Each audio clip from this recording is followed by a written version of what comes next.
Parenting teenagers has taught me something about my walk with Jesus. Let me explain. So stereotypically, people look at teenage years and they're like, yeah, the teenagers they're rebellious, they are willful, they go do their own thing. This is like when they wander off and do what they're not supposed to do. And from an old religious mindset, we'd look at this as like, yeah, what are you going to learn about your walk with Jesus? Like, don't be like a stupid, rebellious teenager. Like, we think teenagers are like the Israelites when they built the golden calf and started worshiping this calf while God's actually up there on the mountain talking to Moses. I don't think that's what the teenage years are actually destined to be. Like, actually, I believe God designed teenage years to be what they are. And if we partner with his design, then we get to see the teenage years develop into something beautiful. So here's what I think. And I'm going to get to the lesson that I'm learning about my own walk with the Lord and our walk with the Lord is when kids are young, that's just like when we first come to Jesus. And yes, that is a time when we need a lot of heavy, clear direction, specific instruction, not vague ambiguity. It needs to be do this way at this time. And sometimes that and there needs to be a lot of like, hey, respond to my voice. In fact, I mean, there can be times like running through a crowd at the zoo or running after a ball into the street. Like kids need to respond to our voice right away. It can be very, very important that they do it now.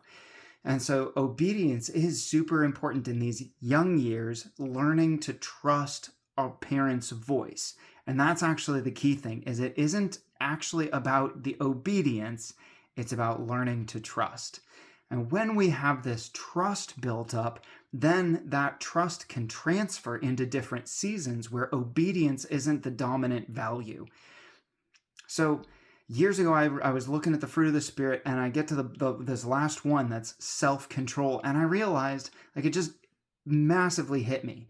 This is not God control. God isn't looking to control us. He's not looking for obedience as the highest value in every season, because he's actually looking to raise us up into competent, wise co-laborers in the mission.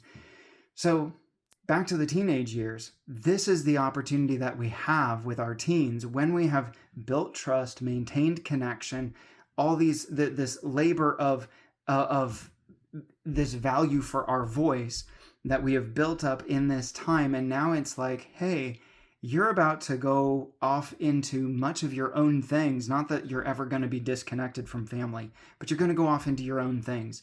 And you're going to need confidence and competency and skills to be able to go do that. And if I'm still the one telling you everything to do, I'm hamstringing you. I'm cutting your legs out from under you, keeping you from being successful at going and doing those things, and then getting upset that you rebel against that. Like, hold on. My job as a parent is to prepare them for what's coming next. And so that's going to take some of those things. Well, what is God doing? He is working in our lives that, yes, there is a period of time where obedience is a dominant value. And he is, but it's not for the sake of obedience, it's for the sake of trust. In learning to trust, then, he carries us in to where what we're hearing him say is, this is who you are, and I believe in you, and you can do this, go get it, here's wisdom, go apply it, practice this, test this, see that it works, and learn the ways that lead to life. He's actually building strong partnership with people who know how to trust, not just know how to obey. And man, this is a powerful lesson I've been learning from parenting teens, and I hope it's a blessing to you today.